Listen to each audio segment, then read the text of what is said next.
ప్రభావతి మీనా దగ్గరికి వచ్చి, "నువ్వు నీ భర్త ఎప్పుడు మమ్మల్ని ఇబ్బంది పెడుతూనే ఉంటారా? ఇప్పుడు చూడు ఏం జరిగిందో! ఈ పుస్తల తాడు పోవడానికి గల కారణం నువ్వే కదా!" అని చెప్పేసైతే తిడుతూ ఉంటుంది. ఆ మాటలు వినగానే అక్కడ ఉన్న మీనా అయితే చాలా బాధపడుతూ ఉంటుంది.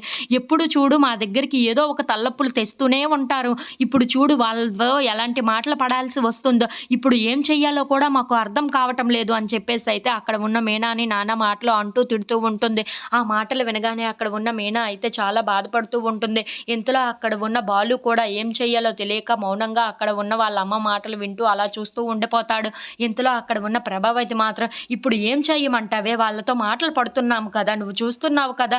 ఏంటి ఇలాంటి దానివని నేను అస్సలు ఊహించలేదు" అని చెప్పేసైతే ప్రభావతి మీనాని అలా తిడుతూ ఉంటుంది. ఇంతలో శృతి అక్కడికి వచ్చి, "ఏం మాట్లాడుతున్నారు ఆంటీ మీరు? ఈ మంగళసూత్రాలు పోవడానికి గల కారణం ఎవరో మీకు తెలుసా? మీనాని ఎందుకు అలా తిడుతున్నారు? ఆ మంగళసూత్రాలు తీసింది ఎవరు అనంటే కాంతం గారు" అని చెప్పేసైతే అంటూ ఉంటుంది. ఆ మాటలు వినగానే ఇంట్లో ఉన్న వాళ్ళందరూ అయితే ఒక్కసారిగా షాక్ అయిపోయి శృతి వైపు అలా చూస్తూ ఉండిపోతారు. ఇంతలో అక్కడ ఉన్న శృతి మాత్రం, "అవును, ఆ మంగళసూత్రాలను తీసింది ఆ కాంతం గారే. ఆ కాంతం గారే ఆ మంగళసూత్రాలను తీసుకొని వెళ్లి కారులో దాచేసి పెట్టారు" అని చెప్పేసైతే అంటూ ఉంటుంది. ఆ మాటలు వినగానే అక్కడ ఉన్న కాంతం అయితే ఒక్కసారిగా షాక్ అయిపోయి చాలా టెన్షన్ పడిపోతూ ఉంటుంది. ఇంతలో అది వినగానే అక్కడ ఉన్న సత్యం, ప్రభావతి వాళ్ళు అయితే ఒక్కసారిగా షాక్ అయిపోయి కాంతం వైపు అలా చూస్తూ ఉండిపోతారు. ఇంతలో అక్కడ ఉన్న శృతి మాత్రం, "అవును, నేను చెప్తుంది నిజం. తను తీసుకొని వెళ్లి కారులో పెట్టింది. అది నా కళ్ళారా నేను చూశాను" అని చెప్పేసైతే అంటూ ఉంటుంది. ఆ మాటలు వినగానే అక్కడ ఉన్న బాలు అయితే చాలా కోపంగా కాంతం వైపు అలా చూస్తూ ఉండిపోతాడు. ఇంతలో అక్కడ ఉన్న కాంతం మాత్రం, "అయ్యో! ఇప్పుడు తెలిసిపోయిందే ఎలా" అని చెప్పేసైతే చాలా టెన్షన్ పడిపోతూ ఉంటుంది.